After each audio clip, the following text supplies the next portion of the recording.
Hello everyone, मैं प्रदीप कुमार आगाज IAS institute में आप सभी का स्वागत करता हूं। तो आइए आज की इस वीडियो में हम लोग बात करने वाले हैं भारतीय अर्थव्यवस्था। भारतीय अर्थव्यवस्था से रिलेटेड यूपीएससी के प्रीलिम्स और मेंस के लिए आज के जितने भी मोस्ट इम्पोर्टेंट टॉपिक है हम आप लोगों के लिए लेकर आए हैं। तो चलिए देखते हैं।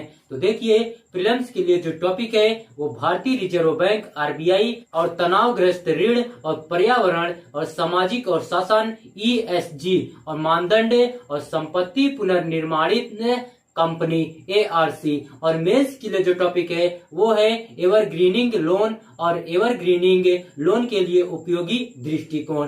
तो चलिए हम यूपीएससी के प्रीलिम्स और मेंस के इन सभी टॉपिक के बारे में पूरे विस्तार से चर्चा करते हैं। तो देखिए चर्चा में क्यों है, आइए समझते हैं। तो हाल ही में भारतीय रिजर्व बैंक आरबीआई के गवर्नर ने हाल ही में बैंक बोर्डों को संबोधित किया तथा बैंकों द्वारा अति आक्रामक विकास रणनीतियों को अपनाने और एवरग्रीनिंग लोन में संलग्न होने के बारे में चिंता व्यक्त की। आरबीआई गवर्नर ने मजबूत कारपोरेट गवर्नेंस की आवश्यकता पर बल दिया और तनावग्रस्त ऋणों की सही स्थिति को छिपाने के उदाहरणों पर प्रकाश डाला। एवरग्रीनिंग लोन क्या है, आइए समझते हैं। तो सबसे पहले हम लोग इसका परिचय जानते हैं। तो देखिए, एवरग्रीनिंग लोन जो भी ऋण एक का एक रूप है। यह एक उधारकर्ता जो वर्तमान में प्राप्त ऋणों को चुकाने में असमर्थ है को नए या अतिरिक्त ऋण देने का एक तरीका है, जिससे गैर निष्पादित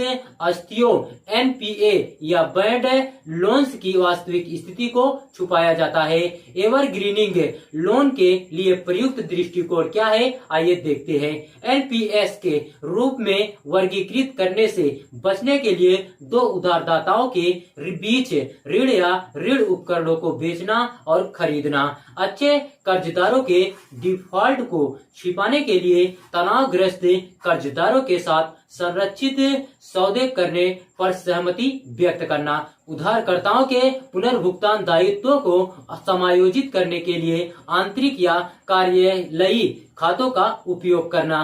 तनावग्रस्त उधारकर्ताओं या संबंधित संस्थानों को पहले के ऋणों के भुगतान की तारीख के आसपास नए ऋणों का नवीनीकरण या वितरण करना। प्रभाव क्या है, आइए देखते हैं। एवरग्रीनिंग लोन बैंकों की परिसंपत्ति की गुणवत्ता और लाभप्रदता की गलत धारणा बना सकते हैं और दबाव युक्त परिसंपत्तियों की पहचान और उनके समाधान में देरी कर सकते हैं। यह ऋण अनुशासन के साथ उधारकर्ताओं के बीच नैतिक जोखिम को भी कम कर सकता है तथा जमाकर्ताओं, निवेशकों और नियामकों के विश्वास को समाप्त कर सकता है। गैर निष्पादित परिसंपत्ति क्या है, आइए देखते हैं। एनपीए उन ऋणों या अग्रिमों के वर्गीकरण को संदर्भित करता है जो डिफॉल्ट रूप से हैं या मूलधन या ब्याज के निर्धारित भुगतान पर बकाया है। बैंकों को गैर निष्पादित परिसंपत्तियों को उस अवधि के आधार पर निम्नलिखित 3 श्रेणियों में वर्गीकृत करने की आवश्यकता होती है, जिसके लिए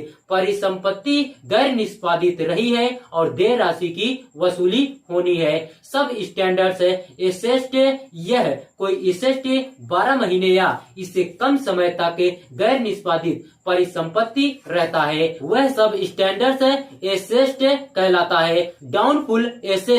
डाउनफुल एसेट यह एक ऐसी परिसंपत्ति है जो 12 महीनों से अधिक समय तक गैर निष्पादित है। लॉस एसेट ऐसी परिसंपत्तियां जो संग्रहणीय नहीं है और जहां वसूली की बहुत कम या कोई उम्मीद नहीं है तथा जिसे पूरी तरह से बट्टे खाते में डालने की आवश्यकता है। लोन राइट ऑफ बनाम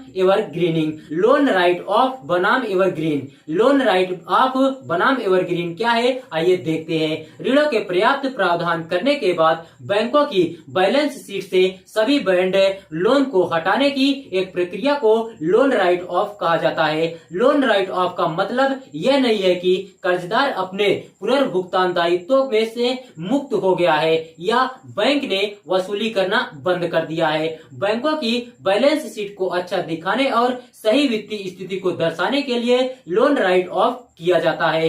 राइट ऑफ अभ्यास ने बैंकों को पिछले 5 वर्षों में 10,09,510 करोड़ रुपए 123.86 मिलियन डॉलर की गैर निष्पादित परिसंपत्तियों या डिफॉल्टेड ऋणों को कम करने में सक्षम बनाया है। दूसरी ओर एवरग्रीनिंग लोन एक ऐसे उधारकर्ताओं को नए या अतिरिक्त ऋण देने की एक प्रक्रिया है जो मौजूदा ऋणों को चुकाने में असमर्थ है, जिससे गैर निष्पादित अस्थियों एनपीए या बैड लोन्स की सही स्थिति को छिपाया जाता है। आरबीआई की पहल क्या है, आइए समझते हैं। आरबीआई ने बैंकों को अत्यधिक आक्रामक विकास रणनीतियों, उत्पादों के कम या अधिक मूल्य निर्धारण, जमा या क्रेडिट प्रोफाइल में एकाग्रता या विविधीकरण की कमी को अपनाने के प्रति आगाह किया है, जो उच्च जोखिम और कमजोरियों को उजागर करता है। आरबीआई ने बैंकिंग क्षेत्र को समर्थन देने के लिए विभिन्न उपायों को भी लागू किया है, जिसमें सरलता सहायता प्रदान करना, विनियामक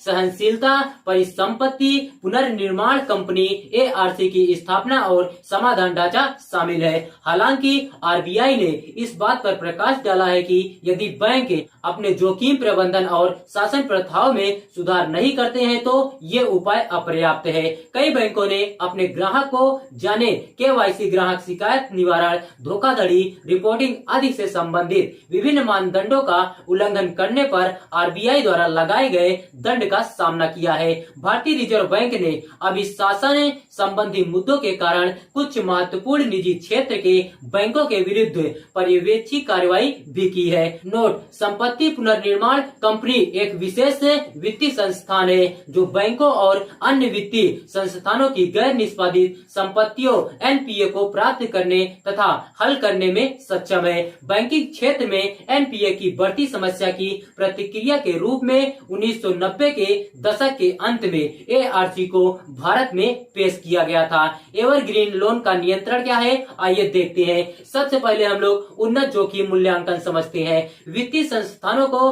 उधारकर्ताओं की साख का सटीक मूल्यांकन करने के लिए मजबूत जोखिम मूल्यांकन प्रथाओं को अपनाना चाहिए। इसमें पूरी तरह से सावधानी बरतना, चुकौती क्षमता का विश्लेषण करना और उधारकर्ता के व्यवसाय मॉडल की व्यवहार्यता का आकलन करना शामिल है। संभावित जोखिमों की सटीक पहचान करके ऋणदाता सर्वकालिक ऋणों की आवश्यकता से बच सकते हैं। पारदर्शी रिपोर्टिंग और प्रकटीकरण। पारदर्शी रिपोर्टिंग और प्रकटीकरण क्या है, आइए समझते हैं। एवरग्रीनिंग लोन को रोकने में पारदर्शिता महत्वपूर्ण है। उधारदाताओं को गैर निष्पादित ऋण एनपीएल और ऋण पुनर्गठन सहित अपने ऋण पोर्टफोलियो पर सटीक एवं समय पर जानकारी प्रदान करनी चाहिए। स्पष्ट और पारदर्शी प्रकटीकरण आवश्यकताएं नियामकों, निवेशकों तथा अन्य हितधारकों को बैंकों की वित्तीय स्थिति का आकलन करने एवं किसी भी संभावित सर्वकालिकता प्रथाओं की पहचान करने में सक्षम बनाती है। परिसंपत्ति देयता प्रबंधन क्या है, आइए देखते हैं। एसेट लायबिलिटी मैनेजमेंट एएलएम के महत्व पर जोर देने की आवश्यकता है। एएलएम में संपत्ति और देनदारियों, ब्याज दर में उतार चढ़ाव तथा अन्य बाजार जोखिमों के बीच परिपक्वता बेमेल से उत्पन्न होने वाले संभावित जोखिमों का आकलन एवं निगरानी करना शामिल है। बैंकों को सलाह दी गई कि सोशल मीडिया पर ऐसी किसी भी गलत सूचना या अफवाह को दूर करने के लिए मीडिया से तुरंत बातचीत करें, जिससे जमाकर्ताओं में हलचल पैदा हो सकती है। ESG पर्यावरण, सामाजिक और शासन मानदंड क्या है, आइए समझते हैं। तो देखिए, बैंकों को ESG पर्यावरण, सामाजिक और शासन मानदंडों का पालन करने की आवश्यकता है, क्योंकि वे निवेशकों और हितधारकों के लिए तेजी से प्रासंगिक होते जा रहे हैं। बैंकों को अस्थायी व्यवसाय प्रथाओं को अपनाना चाहिए, अपने ESG प्रदर्शन का खुलासा करना चाहिए और जलवायु परिवर्तन तथा सामाजिक कल्याण पर राष्ट्रीय एवं अंतर्राष्ट्रीय लक्ष्यों के साथ अपनी उधार नीतियों को संरेखित करना चाहिए। ESG लक्ष्य कंपनी के संचालन हेतु मानकों का एक समूह सेट है जो कंपनियों को बेहतर शासन, नैतिक प्रथाओं, पर्यावरण के अनुकूलन उपायों तथा सामाजिक उत्तरदायित्व का पालन कराने पर बल देता है। पीजे नायक समिति की सिफारिशें क्या है, आइए समझते हैं। भारत में बैंकों बोर्डों के शासन की समीक्षा समिति के अनुसार जहां भी आरबीआई द्वारा किसी बैंक में महत्वपूर्ण एवरग्रीनिंग का पता लगाया जाता है तो संबंधित अधिकारियों तथा सभी पूर्णकालिक निदेशकों पर निवेशित स्टॉक विकल्पों को रद्द कर एवं मौद्रिक बोनस वापस लेने क्लब बैंक के माध्यम से जुर्माना लगाया जाना चाहिए तथा ऑडिट समिति के अध्यक्ष को बोर्ड द्वारा पद से हटाया जाना चाहिए। तो देखिए, अगर आप लोगों को इसका पीडीएफ चाहिए तो इसका पीडीएफ हम टेलीग्राम चैनल पर अपलोड कर देंगे। टेलीग्राम चैनल का नाम है आगाज आईएएस इंस्टीट्यूट और टेलीग्राम चैनल का लिंक हम इस वीडियो के डिस्क्रिप्शन में दे देंगे। आप यहां से भी जाकर टेलीग्राम चैनल को ज्वाइन कर सकते हैं और पीडीएफ डाउनलोड कर सकते हैं।